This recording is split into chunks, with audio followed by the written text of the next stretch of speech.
तो बच्चे लोग आज हम स्टार्ट करते हैं हमारा chapter number 14 statistics. Right. Chapter start करें, नोट स्टार्ट करें उससे पहले मैं आपको कुछ बताना चाहता हूँ कि आपकी जो 9th 10th की जो टेक्स्ट बुक रहती है मैथ्स की, उसमें सभी टाइप के चैप्टर्स रहते हैं। मतलब कि अगर आप 10th के बाद कॉमर्स फील्ड में जाना चाहते हो तो ये चैप्टर आपको बहुत यूजफुल होगा। अगर आप साइंस फील्ड में जाना चाहते हो तो आपको आपके टेक्स्ट बुक में है पोलिनोमियल वगैरह चैप्टर, और हम कह सकते हैं ट्रिग्नोमेट्री, एप्लीकेशंस ऑफ ट्रिग्नोमेट्री, वो सब आपको 10th के बाद अगर आप 11th साइंस फील्ड में जाते हो तो आपको बहुत काम आएगा। मगर 10th तक तो हमें सभी पढ़ना है, 9th में भी सब पढ़ना है और 10th में भी सब पढ़ना है। अब इसका यूज कहाँ पे एक्चुअल में, तो आपने सुना होगा बड़ी बड़ी कंपनीज होती है। हम एक एग्जांपल लेते हैं रिलायंस कंपनी का। राइट। मुकेश भाई अंबानी जिसके ऑनर है अभी धीरू भाई के बाद, तो मुकेश अंबानी के बहुत सारे बिजनेस है। मतलब कि जियो साइड भी है, एक पेट्रोलियम साइड भी है, और भी कई होंगे, और इतनी सारी ब्रांच है। गुजरात में भी है पेट्रोकेमिकल वाली, जामनगर में, कई और स्टेट में भी होगी। तो सब जगह पे वो जाके सब डेटा कलेक्शन नहीं कर पाएंगे, वो सब खुद मैनेज करना चाहे तो खुद मैनेज नहीं कर पाएंगे। इसलिए उन्होंने क्या किया है, सभी ब्रांच के लिए अलग अलग से मैनेजर बना दिए कि भाई आपको ये पूरा मैनेज करना है, आपको भाई ये यूनिट वाला पूरा मैनेज करना है। तो जो मैनेजर है वो क्या करता है, पूरे साल जो भी डेटा आता है उसको कलेक्ट करता है कि भाई इस साल 2020 में, 2019 में, 2021 में जितने भी साल का डेटा निकालना हो, कि कितना हमने इन्वेस्ट किया था, कितनी हमारी इनकम हुई, कितना प्रॉफिट हुआ और कितना लॉस हुआ, जो भी है उसको वो पूरी तरह से एनालाइज करता है। जो उसमें भी अलग अलग तरह के डिपार्टमेंट होते हैं, purchase department, account department, selling department, वो सभी से वो पहले डेटा मंगाता है और फिर उसको एनालाइज करके एक शॉर्ट ग्राफ जैसा वो बना देता है, ताकि जब भी मुकेश भाई पूछे कि भाई मुझे पूरे ईयर का ओवरव्यू चाहिए कि हमारी कंपनी प्रॉफिट में चल रही है, लॉस चल रही है, हमने कितना इन्वेस्ट किया था, उससे कोई फायदा हो रहा है, नहीं हो रहा है, किस बिजनेस में कितना किया था, उस बिजनेस में कितना किया था, एडवर्टाइजमेंट से क्या हुआ, वो सभी डेटा कलेक्शन करके वो भाई ने अच्छे से एक ग्राफ बना दिया। उसी ग्राफ को अगर वो देखेंगे मुकेश भाई जब उस ग्राफ को देखेंगे तो तुरंत उन्हें पता चल जाएगा ग्राफ से ही कि ओके 2019 में ग्राफ ऊपर जा रहा है, मतलब कि हमारा प्रॉफिट बहुत अच्छा हुआ था, 2020 में थोड़ा कम हो गया और 2021 में उससे भी ज्यादा बढ़ गया। अब उसके पीछे कैलकुलेशन क्या है वो उन्हें कुछ नहीं पता मुकेश भाई को, वो कैलकुलेशन जो डिपार्टमेंट वाले हैं, अकाउंट डिपार्टमेंट वाले, उन्होंने करके दिया है। तो इतना सारा जो डेटा था, इतने सारे यूनिट्स है कंपनी के, इतने सारे अंदर डिपार्टमेंट्स है, इतने सारे एम्प्लॉयज है, उनकी सैलरी करना, एक्सेट्रा एक्सेट्रा, कितना सारा डेटा है। तो उस सब डेटा को एनालाइज करके लास्ट में जो उन्होंने वो ग्राफ के फॉर्म में और पाई चार्ट के फॉर्म में जो भी कन्वर्ट कर दिया, तो वो कन्वर्ट करने के लिए जो प्रोसेस है उसको हम बोलते हैं statistics. It's one part of mathematics, उसका एक पार्ट है मैथ्स का। जैसे अलजेब्रा है, ज्योग्राफी है, ऐसे ही एक पार्ट है स्टैटिस्टिक्स का। आपको डिटेल में 11th के बाद में पता चलेगा कि एक्चुअल में डिटेल में क्या आता है। अभी 9th 10th के लिए आपको सिर्फ इतना मीनिंग पता चले बहुत है। तो पहले हम देखते हैं बेटा डेफिनेशन, स्टैटिस्टिक्स की definition. Every part of life utilize data in one form or in another form, so it becomes essential for us to know how to extract meaningful information from such data. This extraction of meaningful information studied in a branch of mathematics called statistics. मतलब कि हमें जो routine life है हमारी है company वालों को भी होगी। तो उसमें तो डेटा तो बहुत सारा है, बट उसमें से हमें वो चार्ट बनाने के लिए, कि पाई चार्ट बनाने के लिए कौन सा डेटा यूजफुल है, कौन सा यूजफुल नहीं है, कौन सा मीनिंगफुल है, कौन सा मीनिंगफुल नहीं है, वो सबको एनालाइज करके उसको एक इमेज के फॉर्म में, ग्राफ के फॉर्म में कन्वर्ट करने के लिए हमें मैथ्स की ये ब्रांच यूजफुल है। कौन सी ब्रांच? It's a statistics. ठीक है, थम्स अप। अभी हम जाते हैं next, types of data. Sir आपने बोला तो डेटा तो बहुत सारा था कंपनी का, बट उसमें भी टाइप्स है भाई। कौन से टाइप्स है? एक है प्राइमरी डेटा और सेकंड है secondary data.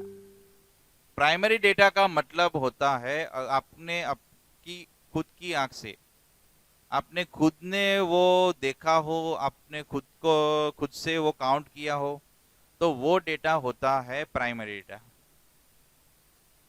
If information is collected by yourself, then it is called primary data. Examples मैंने लिखे हैं, number of trees in a playground और number of fans in a classroom etc.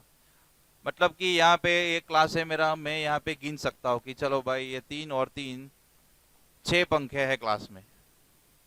तो इसमें मुझे किसी और की जरूरत हुई नहीं हुई, मैंने अपने ही आप इसको काउंट किया है क्लास में से। तो ये जो 6 नंबर आया उसको बोलते हैं इट्स अ प्राइमरी डेटा। यहाँ पे बहुत सारी बेंच है मेरे सामने, तो मैं कैलकुलेट कर पाता हूँ कि चलो भाई ये 10 ये है, 10 ये है, 10 ये है, 10 ये है, मान लो 40 बेंच है। तो मैंने अपने खुद से ये काउंट किया, किसी ने मुझे बोला नहीं कि सर आपके क्लास में 40 बेंच है, मैंने खुद से अपने आंख से काउंट किया, मतलब कि ये है प्राइमरी डेटा। सेकेंडरी क्या है भाई? तो if information is collected by other person then it is called secondary data. हमें नहीं पता, किसी ने हमें बताया वो नंबर कि ये डेटा ये है, हम खुद काउंट करने नहीं गए हैं। एग्जांपल, पॉपुलेशन ऑफ इंडिया, हमारे मोदी साहब बोलते हैं भारतवासियों 130 करोड़, ऐसा बोलते हैं ना। तो 130 करोड़ हम काउंट करने गए थे? नहीं गए। उन्होंने बोला, जो डिपार्टमेंट होगा उसका पॉपुलेशन काउंट करने के लिए उन्होंने बोला, मोदी साहब ने बोला, तो हमने मान लिया भाई कि 130 अराउंड हमारी पॉपुलेशन है। तो ये क्या हुआ? Primary data. न्यूज में कभी आया इलेक्शन के बाद कि भाई BJP, Bharatiya Janata party won by 10,000 votes etcetera etcetera, जो भी हो, तो हम काउंट करने गए थे कि भाई ये न्यूज चैनल वाले सच बता रहे कि नहीं बता रहे? नहीं, हमने मान लिया कि भाई न्यूज चैनल पे आ रहा है मतलब कि सही होगा। तो ये हुआ हमारा सेकेंडरी डेटा।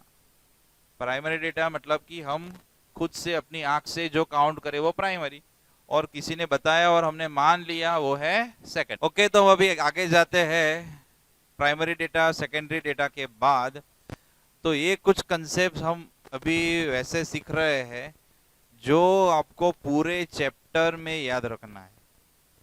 कि कोई भी मैं होगा, कोई भी टीचर होगा, आपको पहले समझाएगा, फिर एवरी सम, सभी सम में आपको नहीं बताएगा कोई भी कि चलो भाई क्लास मार्क का ये मीनिंग था, क्लास लेंथ का ये मीनिंग था, नहीं तो हमारा चैप्टर 1 महीने में खत्म होगा। इसलिए आपको सभी डेफिनेशंस अच्छे से याद रखनी है और उसके सभी के मीनिंग, फॉर्मूला सभी याद रखना है। हमने डेटा क्या था वो तो देख लिया बेटा, अभी है प्रेजेंटेशन ऑफ डेटा। तो उसके 2 टाइप्स है, ungroup data and group data. मैं एक एग्जांपल से आपको समझाता हूँ। मान लो कि आपके छोटा सा क्लास है, 10 स्टूडेंट है, और आपके सर ने और मैडम ने 20 मार्क्स का टेस्ट लिया था, और उसमें से ये 10 स्टूडेंट के ऐसे मार्क्स आए, कई के बहुत कम है, कई के बहुत ज्यादा है, जो भी आए। अभी इसको हमें डेटा के फॉर्म में, टेबल के फॉर्म में रिप्रेजेंट करना हो, तो कितने नंबर्स है वो मैंने यहाँ पे लिख दिए मार्क्स में। कि एक तो 2 नंबर आता है सर, 3 आता है, 9 आता है, 13, 18 और 19। अभी सेकेंड कॉलम जो है उसको बोलते हैं बेटा frequency, number of student. Frequency का मतलब मैं आपको समझाता हूँ, कोई भी नंबर कितनी बार रिपीट हो रहा है उसको उसकी फ्रीक्वेंसी बोलते हैं। मतलब कि यहाँ पे हम डेटा में देखें तो 2 नंबर जो है वो 2 टाइम्स आता है 2 टाइम्स, मतलब कि 2 की फ्रीक्वेंसी कितनी है? 2। 3 नंबर जो है 3 मार्क्स आए हो, ऐसा कितने स्टूडेंट है क्लास में? एक ही स्टूडेंट है सर जिसके 3 मार्क्स आए, इसलिए 3 के सामने फ्रीक्वेंसी क्या लिख दी मैंने? 1। 9 मार्क्स आए, इतने ऐसे कितने स्टूडेंट है सर? एक ही है। 13 मार्क्स वाले सर 2 है। 18 वाले सॉरी ये थोड़ा ऊपर नीचे हो गया है, ये 2 2 3 3 1 9 2 13 1 18 1 और 19 वाले जो है वो 3 है। देखो अब ये 19 है, 19 और ये 19 है। 3 स्टूडेंट क्लास में ऐसे हैं जिसको 20 में से 19 मार्क्स मिले। तो इस तरह से जो टेबल बनाते हैं बेटा उसको बोलते हैं अनग्रुप डेटा। मतलब कि जो आपके टीचर है, आपके सर है, वो किसी को ऐसा नहीं बता सकते कि मेरे क्लास में 0 to 5 मार्क्स वाले इतने हैं, 6 to 10 वाले इतने हैं, 11 to 15 वाले इतने हैं और 16 to 20 वाले इतने हैं। वो ऐसा नहीं बता सकते। तो कभी कभी ये जो है वो बहुत कॉम्प्लिकेशंस क्रिएट करता है। तो इसका कोई सॉल्यूशन है? यस। क्या है सॉल्यूशन? Group data. मतलब कि जो भी आपका डेटा है उसको आप कुछ ग्रुप्स में डिवाइड कर दो, ताकि सामने वाले पर्सन्स को, जो भी कोई अननोन पर्सन भी उसको देखे तो उसको देखते ही पता चल जाए कि भाई आपके क्लास का रिजल्ट कैसा है, मीडियम बच्चे कितने हैं, पुअर स्टूडेंट्स कितने हैं, स्कॉलर कितने हैं, किसके कितने मार्क्स आए। तो हम इसको देखें तो मिनिमम मार्क्स 2 है और मैक्सिमम 18 है, और हमारी रेंज थी 20 मार्क्स का टेस्ट था, मतलब कि मिनिमम 0 भी आ सकता है और मैक्सिमम 20 भी आ सकता है। तो 0 to 20 को हमें डिवाइड करना है। तो मैंने क्या किया, फर्स्ट ग्रुप मैंने बना दिया 0 to 5 का, उसके बाद बना दिया 6 to 10 का, 11 to 15 का और 16 to 20 का। अभी हम ऐसा मानते हैं कि किसी के डेसिमल फॉर्म में मार्क्स नहीं होंगे, ऐसे ही नॉर्मल नंबर होगा। तो अभी हम यहाँ पे इसको कंपेयर करें तो 0 to 5 मार्क्स वाले कितने स्टूडेंट है? तो यहाँ पे यहाँ से फ्रीक्वेंसी से हम ले सकते हैं। सर 2 मार्क्स वाले 2 थे और 3 मार्क्स वाले 1 थे, मतलब कि 2 + 1 टोटल 3 स्टूडेंट्स ऐसे है क्लास में जिसके मार्क्स 0 to 5 के बीच में आए हैं, बराबर। 6 to 10 मार्क्स आए हो, इतने कितने स्टूडेंट है ऐसे? तो 6 to 10 में सिर्फ यही आएगा। तो हम यहाँ पे लिख सकते हैं, इसको भी देख सकते हो आप, इसको भी देख सकते हो, आपकी इच्छा। 6 to 10 में सिर्फ 2 ही स्टूडेंट ऐसे हैं जिसके मार्क्स 6 to 10 में आए हैं। उसके बाद 11 to 15 में सर एक ही स्टूडेंट है, और 16 to 20 में ये दोनों जो है लास्ट 2 वो आएंगे 16 to 20 में। तो 16 to 20 में ये 1 + 3 टोटल 4 स्टूडेंट ऐसे हैं सर जिनके मार्क्स 16 to 20 में है।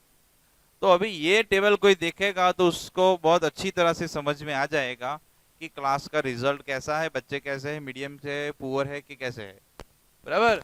तो हमें पूरे चैप्टर में यही यूज करना है, इसको बोलते हैं ग्रुप डेटा। और जो भी आपने ग्रुप्स बनाए, मैंने यहाँ पे 5 के ग्रुप्स बनाए, 5 के डिफरेंस वाले, 5 के गैप वाले, तो ये सभी जो है उसको बोलते हैं क्लासेस। इसको बोलते हैं क्लास 1, इसको बोलते हैं क्लास 2, इसको बोलेंगे क्लास 3, क्लास 4, राइट। तो क्लास की प्रॉपर डेफिनेशन क्या है? Class that means fix length of data is called class. Fix length है यहाँ पे, 5 इज अ फिक्स लेंथ, ये फिक्स लेंथ में ही सभी है। तो ये जो आपकी फिक्स लेंथ है डेटा की उसको बोलेंगे हम क्लास, और सभी को एक साथ बोलते हैं क्लासेस, और individual class 1, class 2, class 3, class 4। अभी ये दो डेफिनेशंस आपको बहुत अच्छी तरह 2 3 4 टेस्ट पॉइंट से आपको याद रखने, बहुत इंपॉर्टेंट है। क्या है? फॉर एनी क्लास, कोई भी क्लास अब में आप इसको अप्लाई कर सकते हो। मैं सिर्फ आपको एक क्लास में समझा रहा हूँ, आप बाकी आप समझ जाना। मैं यहाँ पे ले रहा हूँ, मान लो जो कोई भी एक क्लास है 5 to 10, यहाँ से नहीं लिया है मैंने, यहाँ तो 6 to 10 है, कोई भी ले लिया, मान लो ना कि 5 to 10 को एक क्लास है। तो उसमें बेटा जो लेफ्ट साइड वाली वैल्यू होती है उसको हम बोलेंगे लोअर लिमिट। क्या बोलेंगे? Lower limit. और जो राइट साइड वाली वैल्यू है उसको हम बोलेंगे अपर लिमिट। लेफ्ट साइड वाली ऑलवेज लोअर ही होगी और राइट साइड वाली उससे बड़ी होगी। तो आपको सिर्फ इतना याद रखना है, लेफ्ट साइड वाली लोअर लिमिट और राइट साइड वाली वैल्यू जो है वो अपर लिमिट। ये फर्स्ट क्लास में आप बोले तो 0 है वो lower limit, 5 upper limit. Second class में 6 लोअर लिमिट, 10 जो है वो अपर लिमिट। चलो हो गया क्लियर। इसके डिपेंडेंट आपको दो फॉर्मूला है, ये बाई फॉर्मूला एक है बट नाम तीन है। आपके भी घर पे नाम होगे ना अलग से, चिंकी मिंकी लाला पिंको, जो भी नाम हो अलग से, तो फॉर्मूला एक ही है बट कई सब में एमसीक्यू में ये नेम जो उसका होता है वो डिफरेंट होता है। कई में आपको क्लास लेंथ बोलेंगे, कई में क्लास साइज बोलेंगे, कई में क्लास विड्थ बोलेंगे, बट हीरो वो एक ही है, नाम ज्यादा है। तो भाई क्या है आपकी formula, class length equal to upper limit minus lower limit. मतलब कि जो भी क्लास की आप क्लास लेंथ फाइंड करना चाहते हो उसमें से पहले आपको अपर लिमिट लोअर लिमिट तो फाइंड करना ही पड़ेगा, वो तो मैंने आपको समझा दिया। अब उसके बाद आपको क्या करना है, अपर लिमिट में से लोअर लिमिट सब्ट्रैक्ट करना है। मतलब कि इस क्लास के लिए 5 to 10 के लिए मुझे क्लास लेंथ फाइंड करनी हो, इसकी क्लास लेंथ तो क्या आएगी, अपर लिमिट माइनस लोअर, मतलब कि 10 माइनस 5, तो मेरा आंसर आएगा 5 कि सर इसकी क्लास लेंथ 5 है और we can say class size 5 है और क्लास विड्थ 5 है।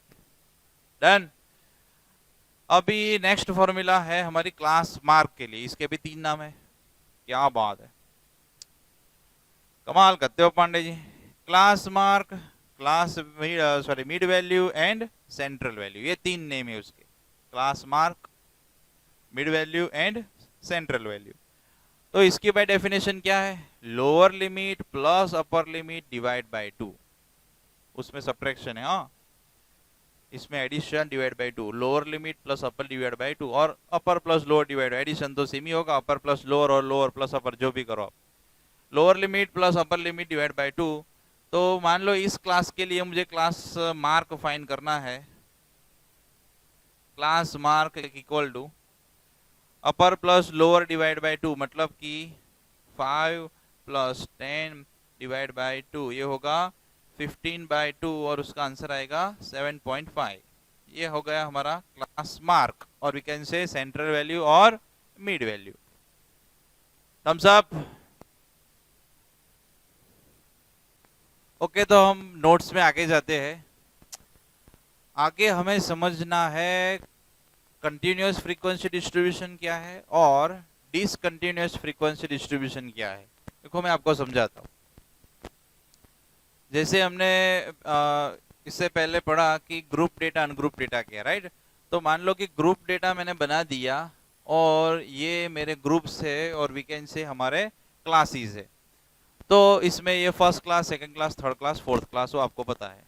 और अभी मैं आपको बताने जा रहा हूं कि इसको क्यों बोलते हैं कंटिन्यूअस फ्रीक्वेंसी डिस्ट्रीब्यूशन टेबल। तो आप ऑब्जर्व करना कि फर्स्ट क्लास का जो एंडिंग है बेटा वही सेकेंड क्लास का स्टार्टिंग है। देखो फर्स्ट का एंडिंग 10 है तो सेकेंड का स्टार्टिंग भी 10 है।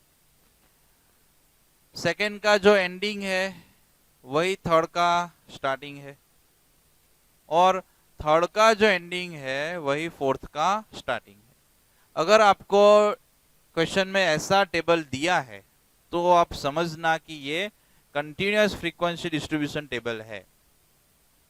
और अगर ऐसा नहीं है, नीचे वाले में देखो डिसकंटिन्यूअस में, यहाँ पे 5 to 10 तो है, फर्स्ट क्लास तो एज इट इज है, बट सेकेंड क्लास जो है वो डायरेक्ट 11 से स्टार्ट होता है।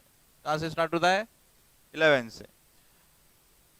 थर्ड क्लास जो है वो डायरेक्ट 16 से स्टार्ट होता है, और फोर्थ क्लास है वो 21 से। तो इसमें आप अगर नोटिस करोगे तो फर्स्ट का जो एंडिंग है उसके जैसा सेकेंड का स्टार्टिंग नहीं है, सेकेंड का जो एंडिंग है उसके जैसा थर्ड का भी स्टार्टिंग नहीं है।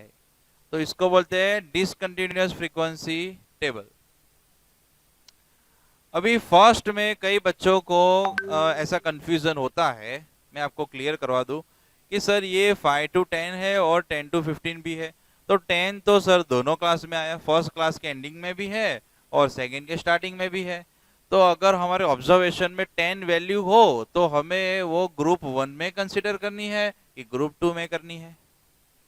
क्वेश्चन वैलिड है कि 10 तो सर दोनों में है, तो हमें 10 वैल्यू को किस में रखना है, किस में काउंट करना है, फर्स्ट ग्रुप में और सेकेंड ग्रुप में। तो आपको मैं बता दूं कि जब भी आपका ऐसा कंटिन्यूअस वाला टेबल आए, देखो ये मैं यहाँ पे कॉपी करता हूँ, 5 to 10, 10 to 15, 15 to 20 और 20 to 25, ये मैंने कॉपी कर दिया। अभी यहाँ पे मैं लिख रहा हूँ उसकी एक्चुअल लेंथ और एक्चुअल रेंज।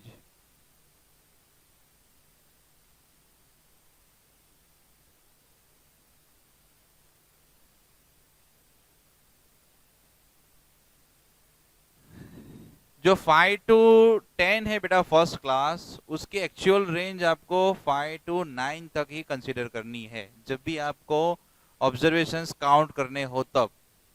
सेकेंड क्लास जो है उसकी आपको करनी है 10 to 14 तक। नेक्स्ट है उसकी करनी है 15 to 19 तक। और लास्ट जो है तो उसको करना है एज इट इज 20 to 25, क्योंकि उसके बाद कोई क्लास है नहीं, तो अप टू 25 हमें लेना पड़ेगा। तो जब भी आपको 10, 15, 20 ऑब्जर्वेशंस दिए हो और उसके हिसाब से आपको ऐसा टेबल बनाना हो कंटिन्यूअस फ्रीक्वेंसी वाला, तो आपको ऐसे क्लासेस तो पहले लिखने ही है 5 to 10, 10 to 15, blah blah blah. But जब भी आपको फ्रीक्वेंसी की वैल्यू लिखनी हो यहाँ पे सेकेंड कॉलम में, तो आपको माइंड में याद रखना है कि मुझे फर्स्ट क्लास की एक्चुअल लेंथ, एक्चुअल रेंज, आप जो भी बोलो, वो कितनी है, 5 से 9 तक ही है।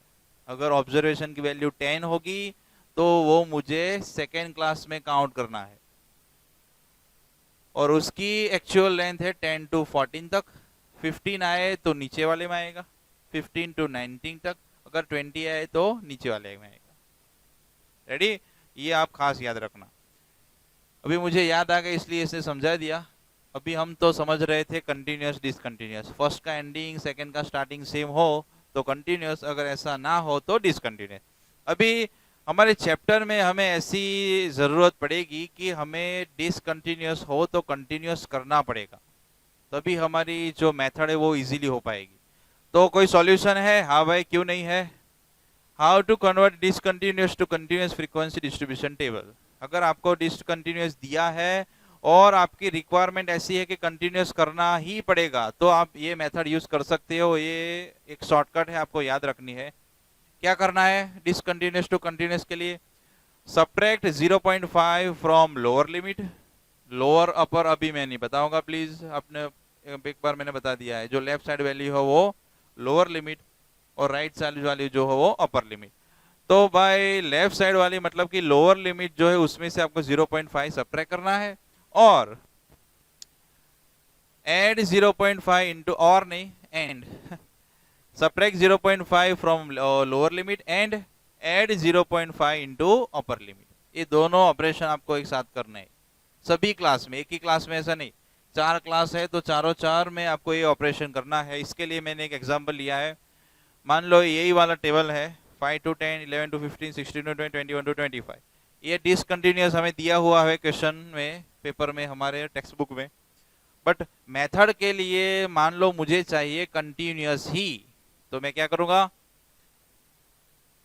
सब्ट्रैक्ट 0.5 फ्रॉम लोअर लिमिट, मतलब कि यहाँ पे 5 है उसमें से मैं 0.5 सब्ट्रैक्ट करूंगा तो हो जाएगा 4.5।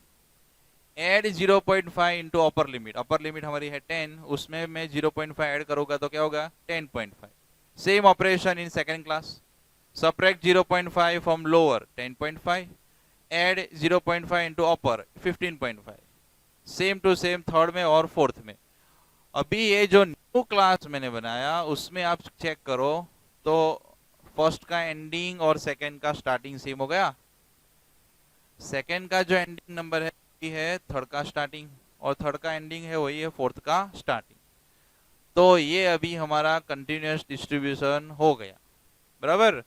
अभी फ्रीक्वेंसीज के हमें कोई लेना देना नहीं है, ऐसे मैंने कोई भी रैंडम नंबर लिख दिया है फ्रीक्वेंसी में। हमें अभी क्लास पे ही फोकस करना था, इसलिए अभी कंटिन्यूअस हो जाए उसके बाद 2 और मीनिंग है। आपने कंटिन्यूअस कर दिया, फिर उसमें से आप कोई भी क्लास ले सकते हो। एग्जाम्पल के लिए मैंने यहाँ लिया है फर्स्ट क्लास। कंटिन्यूस होने के बाद, कंटिन्यूस होने के बाद जो आपकी लेफ्ट साइड वैल्यू है उसको हम कहते हैं लोअर बाउंड्री पॉइंट, और जो राइट साइड वाली है उसको अपर boundary point. Lower limit upper limit concept अलग था और बाउंड्री पॉइंट वाला अलग है। ये कब आएगा? जब आप डिसकंटिन्यूस टू कंटिन्यूस करोगे तब। उसके बाद आप बोल सकते हो कि लेफ्ट वाली है जो लोअर बाउंड्री पॉइंट है और राइट साइड वाली अपर बाउंड्री। ठीक है, तो ये हुई हमारी स्टैटिस्टिक्स की बेसिक नोट्स जो आपको याद रखनी है। और अभी हम जाएंगे उसके टॉपिक्स में। मीन मीडियन मोड जो भी टॉपिक्स है उसमें हम ऐसे ही करने वाले हैं। तब तक के लिए tata bye bye, see you friends. अभी अब तक हमने देखा, सभी नोट्स देखी, राइट। हमने स्टैटिस्टिक्स की डेफिनेशन देख ली, उसके बाद types of data, group data, ungroup data, उसके बाद क्लास लेंथ, क्लास मार्क की हमने 2 फॉर्मूला सीखी, आपको याद रखनी है। उसके बाद हम गए थे कंटिन्यूस डिसकंटिन्यूस में, और लास्ट में उसको हम डिसकंटिन्यूस टू कंटिन्यूस करना सीखे थे। और उसके बाद एक पॉइंट आया था अपर boundary point and lower boundary point. वो कब इस्तेमाल करना है वो आपको पता है। जब डिसकंटिन्यूस टू कंटिन्यूस कर दो आप, उसके बाद उसका यूज आएगा। तो जितने भी कंसेप्ट अभी हमने क्लियर किए उसके रिलेटेड थोड़े हम एमसीक्यूज देखते हैं इसी कंसेप्ट्स को रिवाइज करने के लिए, ताकि आपको पता चले कि कितना समझ में आया है और कितना समझ में नहीं आया। तो स्टार्ट करते हैं हम फर्स्ट से। फर्स्ट एमसीक्यू है, आपको दिखाई दे रहा होगा ऊपर यहाँ पे। Blank is not the measure of a central tendency. इसमें से जो 3 फर्स्ट मेंबर है mean median mode ABC member, वो सेंट्रल मेजर्स के मेंबर्स है। That means these are the measures of central tendency, we can say that.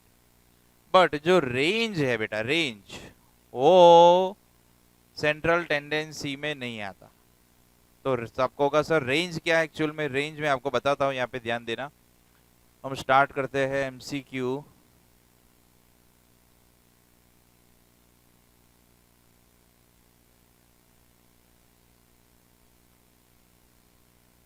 Right answer हमारा D है, range. But मैं आपको रेंज का मतलब समझा रहा हूं कि रेंज एक्चुअल में होता क्या है। मान लो कि आपको एग्जाम में सम में 5 नंबर दिए हैं,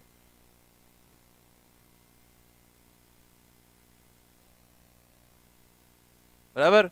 ये 5 आपके ऑब्जर्वेशंस कहलाते हैं, स्टैटिस्टिक्स की लैंग्वेज में उसको बोलते हैं ऑब्जर्वेशंस। और आपको फाइंड करना है कि इसकी रेंज क्या है। तो रेंज की जो फॉर्मूला है वो ऐसी है, highest observation minus lowest observation. ये हमारी नोट्स में नहीं आया था, इसलिए मैं आपको यहाँ पे क्लियर करवा रहा हूँ। हाईएस्ट ऑब्जर्वेशन कौन है इसमें? 20, और लोएस्ट कौन सा है? 2। तो हमारे डेटा की बेटा रेंज होगी 18। ठीक है, यहाँ पे हमें रेंज का आंसर नहीं लाना था, ये तो मैंने सिर्फ आपको रेंज का मतलब समझाया। हमें तो यही फाइंड करना था कि भाई ये 4 ऑप्शंस जो है ABCD, उसमें से कौन सा हमारे मेजर्स ऑफ सेंट्रल टेंडेंसी में नहीं आता। तो रेंज नहीं आएगा। जो मेन 3 हीरोज है हमारे मीन मीडियन मोड, वो सेंट्रल टेंडेंसी में आएगा। उसके बाद है सेकंड नंबर। मैंने बोला था आप कल को कि आपको फॉर्मूला सब याद रखनी पड़ेगी।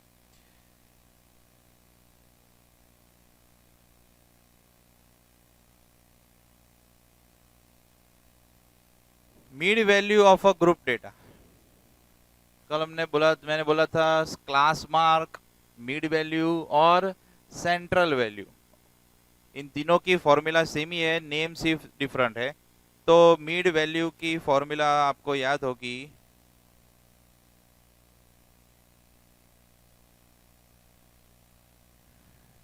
अपर limit plus lower limit divide by 2। यहाँ पे मैं शॉर्ट में लिख रहा हूं,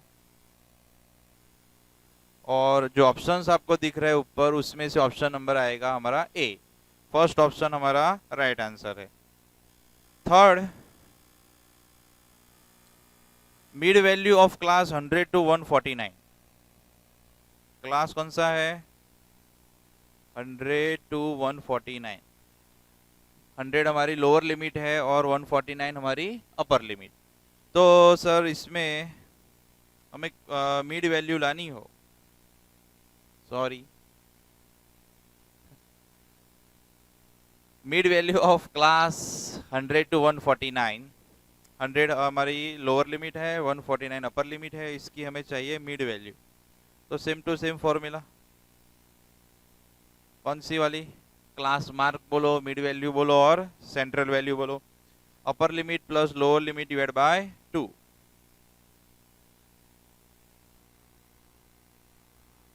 तो यहाँ पे अपर लिमिट है 149, लोअर लिमिट है 100 और उसके डिवाइड बाय 2। एडिशन इसका बेटा आएगा 249, और 249 को हम 2 से डिवाइड करेंगे तो हमारा जो ऑप्शन है डी 124.5, वो हमारा राइट आंसर होगा। उसके बाद मैं जाता हूं फोर्थ नंबर पे। नेक्स्ट फोर्थ नंबर है क्लास लेंथ ऑफ क्लासेस। हमें क्लासेस कैसे दिए हैं? बहुत सारे क्लासेस है, सभी की क्लास लेंथ सेम है, इसलिए हमें सब में चेक करने की जरूरत नहीं है। मैं यहाँ पे सिर्फ सैंपल के 2 क्लास लिख रहा हूँ, 20 to 60, 60 to 100, ब्ला ब्ला ब्ला। अभी क्लास लेंथ की फॉर्मूला हमने क्या सीखी थी नोट्स में? उसके भी 3 नेम थे, आपको याद होगा। क्लास लेंथ बोलो, क्लास विड्थ बोलो, क्लास साइज बोलो। उसकी फॉर्मूला थी सर अपर limit minus lower limit. Upper limit आप ले लो, क्लास 1 में है 60 और लोअर लिमिट है सर 20, तो आंसर आ गया हमारा 40। देखो कौन सा ऑप्शन है? ऑप्शन नंबर है सर सी। नेक्स्ट में जाते हैं, क्लास मार्क है उसमें। 5th number, the class mark of class. Class है हमारा 25 to 30, तो इसमें 25 होगा हमारा लोअर लिमिट, 30 होगा अपर लिमिट। अभी क्लास मार्क की formula upper limit plus lower limit divide by 2। Upper limit है सर हमारी 30, लोअर लिमिट है सर 25 और इसके डिवाइड बाय 2 करेंगे तो एडिशन इसका आएगा बेटा 55, और उसको डिवाइड बाय 2 करेंगे तो आंसर रहेगा हमारा 27.5, मतलब कि ऑप्शन रहेगा बी आपका, बॉम्बे। नेक्स्ट 6 नंबर में जाते हैं। इसमें पूछा है अपर बाउंड्री पॉइंट। अभी मैंने नोट्स में आपको बताया था कि बाउंड्री पॉइंट का कंसेप्ट कब आएगा? जब आप डिसकंटिन्यूअस टू कंटिन्यूअस करते हो तब। अपर boundary point of the class 30 to 60। आपको पता होगा, मैंने अभी नोट्स में बोला था कि इसको अगर कंटिन्यूअस करना है, उसके ऊपर और नीचे वाला क्लास हमें नहीं दिया है, बट हम मान लेते कि इसको कंटिन्यूअस करना होगा, तो हम क्या करते थे? लोअर लिमिट में से 0.5 सब्ट्रैक्ट करो और अपर लिमिट में सर 0.5 ऐड करो। तो अपर लिमिट में 0.5 मैंने ऐड कर दिया तो हो गया 60.5, और यही बनेगा हमारा अपर बाउंड्री पॉइंट। तो राइट आंसर है हमारा 60.5, मतलब option D Delhi. 7 number, in the class intervals 10 to 20, 20 to 30, the number 20 is included in. ये भी मैंने आपको बोला था। ये जो बेसिक मैंने अगर आपको आगे जो नोट सिखवाई है, इसको आपको अच्छी तरह से करनी है। अगर इसको अच्छी तरह से आपने कर लिया तो पूरा चैप्टर आपका मक्खन जैसा क्लियर हो जाएगा।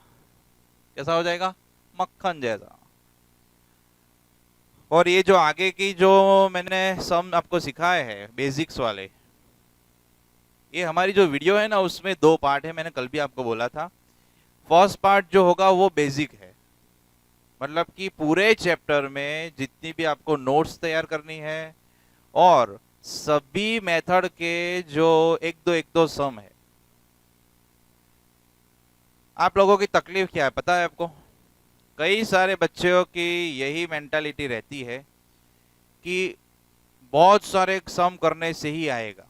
एक ही मेथड के आप 20 25 30 40 50 सम करो तभी वो मेथड आती है, ऐसा नहीं होता। आप सैंपल के ऐसे स्टैंडर्ड 2 या 3 सम ऐसे आप याद रखो और इसको रिपीट करते रहो। ज्यादातर बार हमें रिपीटेशन पे देना है। अगर आप उसको रिपीट करते रहेंगे तो वही मेथड आपको माइंड में बार बार याद करनी पड़ेगी। और डिफरेंस सिर्फ वैल्यू का आता है।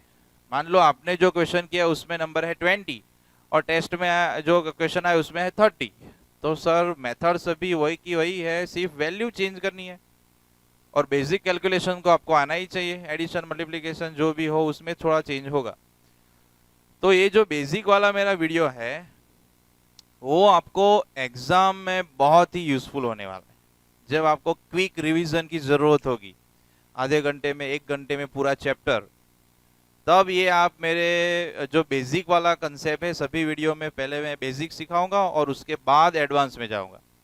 तो पहले आपको वो बेसिक जो है वो बहुत ही आपको यूजफुल होगा, फिर आपका एक लेवल आ जाएगा कि ये तो इतना तो सर मैं कर सकता हूँ, फिर आप एडवांस लेवल का सॉल्व कर सकते हो।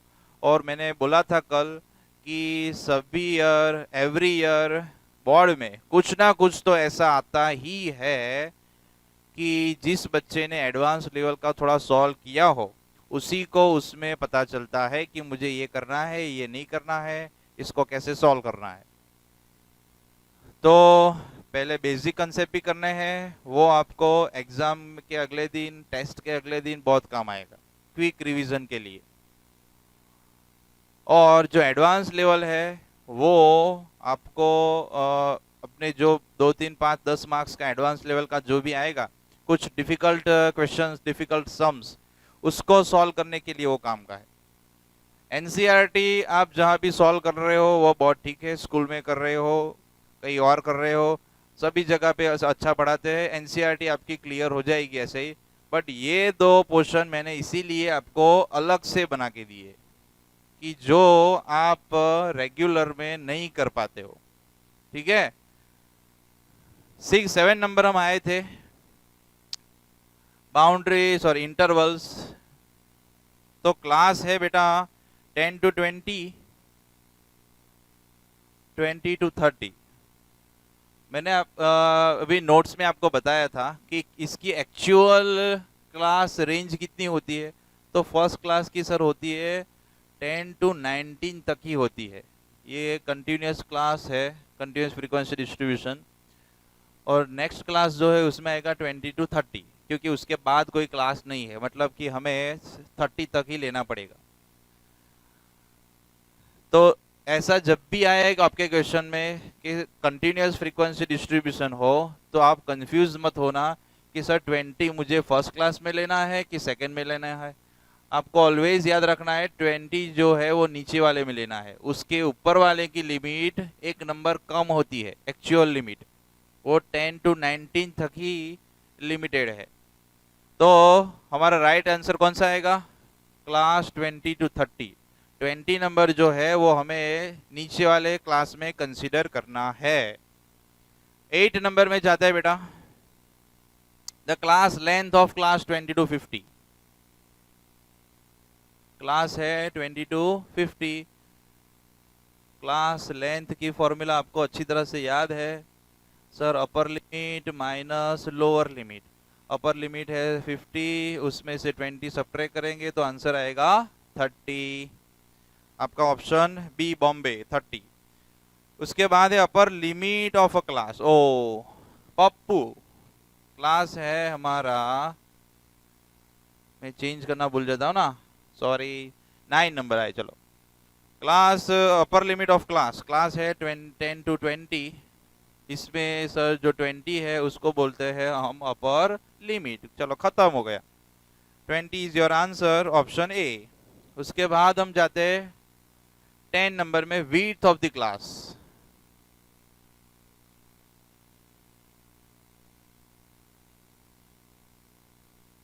क्लास कौन सा है? क्लास है सर 30 to 40, उसमें सेम फॉर्मूला, अपर लिमिट माइनस लोअर लिमिट, तो 40 माइनस 30, आंसर आएगा हमारा 10। क्लास लेंथ इज 10, ऑप्शन रहेगा D, Delhi. 11 number, central value of the class. ओए तेरी, सेंट्रल वैल्यू बोलो, क्लास मार्क बोलो, मिड वैल्यू बोलो, सभी की फॉर्मूला सेम है। आपके घर में ऐसे 2-3 नाम होते हैं ना, लालो, पिंकी, चिंकी, मिंकी, ऐसे इसके भी 2-3 नाम है। सेंट्रल वैल्यू आती है sir upper limit plus lower limit divide by 2 करने से। तो जो क्लास हमें दिया गया है वो है 11 to 21, यस। तो 21 प्लस 11 डिवाइड बाय 2, तो आएगा ये 32/2, 32/2, तो 32/2 का आंसर आएगा 16, option number C. Sorry, central value of the class, ये मैंने आपको सॉल्व करा 11 नंबर। सेंट्रल वैल्यू मतलब कि mid value, upper limit plus lower limit divide by 2, 32/2 is equal to 16, आपका आंसर आएगा सी। अभी लास्ट वन है 12 नंबर, इसमें थोड़ा समझना पड़ेगा। ये मैं थोड़ा 11 को रफ कर देता हूँ। पर boundary point of class is 40.5 and lower boundary point is 25.5, then the class mark of the class. अभी जो क्वेश्चन में दिया है वो ऐसा है 25.5 एंड 40.5, मतलब कि ये आपको याद होगा बाउंड्री पॉइंट का कंसेप्ट कब आता है, जब डिसकंटिन्यूअस से कंटिन्यूअस हम करते हैं तब, उसके बाद, मतलब कि ये डिसकंटिन्यूअस के कंटिन्यूअस करने के बाद का ये फॉर्म है। तो उसके पहले वाला हमें फॉर्म चाहिए तो क्या होगा, तो जो भी हम ऑपरेशन करते थे उससे रिवर्स करना है। डिसकंटिन्यूअस के कंटिन्यूअस के लिए क्या करते थे, subtract 0.5 from lower limit and add 0.5 from add into 0.5 into upper limit। तो उसके रिवर्स ऑपरेशन क्या होगा, जिसमें से सब्ट्रैक्ट किया था उसमें से ऐड करो, और जिसमें ऐड किया था उससे सब्ट्रैक्ट करो, तो उससे ऊपर वाला स्टेप हमारा आएगा। चलो, तो लोअर लिमिट में से हम सब्ट्रैक्ट करते थे, आपको याद होगा, तो जितना सब्ट्रैक्ट किया था उतना ऐड कर दो। तो 25.5 में मैं 0.5 ऐड कर दूं तो आ जाएगा 26, और आपको याद होगा अपर लिमिट में हम ऐड करते थे, तो उसका ऑपोजिट क्या होगा, सब्ट्रैक्ट। तो 0.5 सब्ट्रैक्ट करो तो क्या बचेगा, 40। अभी इसका हमें क्लास मार्क लाना पड़ेगा।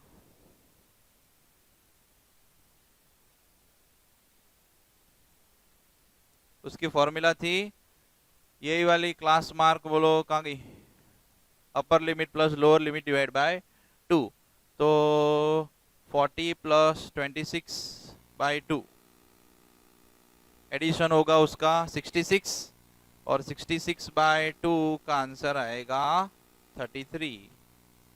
बोलो कौन सा आंसर है 33, ऑप्शन ए हो गया। तो इस तरह आपको ये बेसिक कंसेप्ट्स जो हमने सीखे उसके हमने एमसीक्यू भी सीख लिए, और प्रैक्टिस के लिए मैंने थोड़े और एमसीक्यूज आपको नीचे डिस्क्रिप्शन में लिंक दी हुई है, वो पीडीएफ में आपको प्रैक्टिस एमसीक्यू भी मिल जाएंगे।